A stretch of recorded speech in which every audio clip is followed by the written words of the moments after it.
जय श्री कृष्ण। जय माता दी। महिषासुर मर्दिनी स्तोत्र का आगे का श्लोक है। कमल दलामल कोमल कांति कला कलितामल भाललते सकल विलास कला निलय क्रम केली चलत कल हंस कुले अलिकुल संकुल कुंतल मंडल मौलि मिलत बकुलालि कुले जय जय हे महिषासुर मर्दिनी रम्य कपर्दिनी शैल सुते। इस श्लोक में रचनाकार ने देवी के हाव भाव तथा उनके सुंदर देह के क्रियाकलापों का तथा उनकी विभिन्न छटाओं का कमल पुष्प के साथ समानता कर वर्णन किया है और अलग अलग विशेषणों से देवी को संबोधित किया है, उनको पुकारा है। अब पहली पंक्ति का वर्णन और अर्थ देखते हैं। कमल दलामल कोमल कांति, यह आधी पंक्ति हुई। कमल यानी कमल पुष्प, दल यानी कमल पुष्प की पंखुड़ी, अमल यानी पवित्र, कोमल यानी मृदु मृदुला, कांति यानी प्रभा। तो कमल पुष्प की कोमल पंखुड़ी से निकलती हुई पवित्र उज्जवल तथा मृदुल कांति। आगे क्या कहा है? कलाकलितामल भाललते। कलाकलित अर्थात चंद्र की कला से भी बड़ी कलात्मकता से, बड़े फुर्सत से, और अमल यानी पवित्र, भाललते। अब भाललते यानी ललाट, ललाट को कहा है भाललते। संस्कृत भाषा में क्या है, देह के विभिन्न अंगों का जब वर्णन आता है ना, रूप वर्णन, तब कविगण क्या करते हैं, उसको कुछ प्रत्यय जोड़ देते हैं। जैसे ललाटपट, भुजलता, मुखमंडल, कटितट, नासिकपुट, ऐसे। यहाँ भाल के साथ लता को जोड़कर भाललता और संबोधन के कारण से शब्द बन गया भाललते।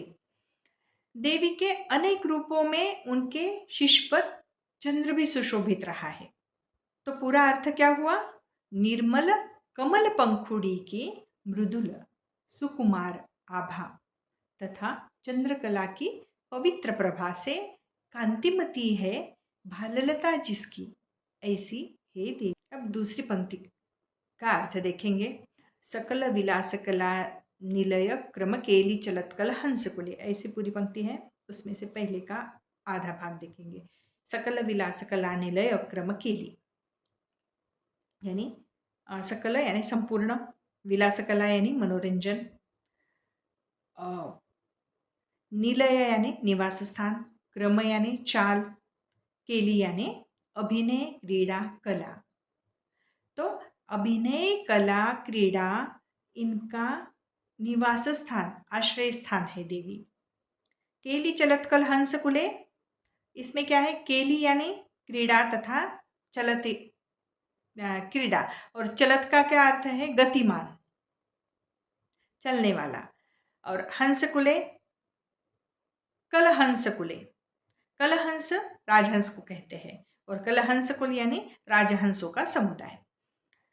अब राजहंस जो है उनका संचरण कैसे धीमे धीमे रहता है, उनका कलस्वर क्रीड़ा सभी सौम्य मंथर गति से होता है, धीमी गति से होता है। वैसी ही माँ की केली विलास है, यानी माँ की चाल भी वैसे ही है, मंथर गति से। तो संपूर्ण विलास कला का निकेतन है ऐसी तथा मंजुल मनोहर क्रीड़ा विहार करने वाले राजहंसों के समुदाय से घिरी हुई है सकल विलास कला निलय क्रम केली चलत कल हंस कुले। अगली पंक्ति है। अलिकुल संकुल कुंतल मंडल मौलि मिलत बकुल आलिकुले। अली कुल, अली यानी भ्रमर, कुल यानी समुदाय। संकुल का अर्थ है सघन, खचाखच भरा हुआ। कुंतल, कुंतल यानी केश, व मंडल यानी पटल, कला पूरा। कुंतल मंडल यानी केश कला। तो पूरा यहाँ तक का अर्थ क्या हुआ?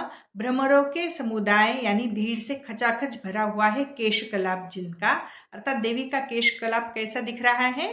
मानो भ्रमरों का समुदाय ही हो। मौली मिलत बकुलाली कुले। अब जो सघन व कृष्ण केशकलाप है उसकी मौली यानी चूड़ा या चोटी पर।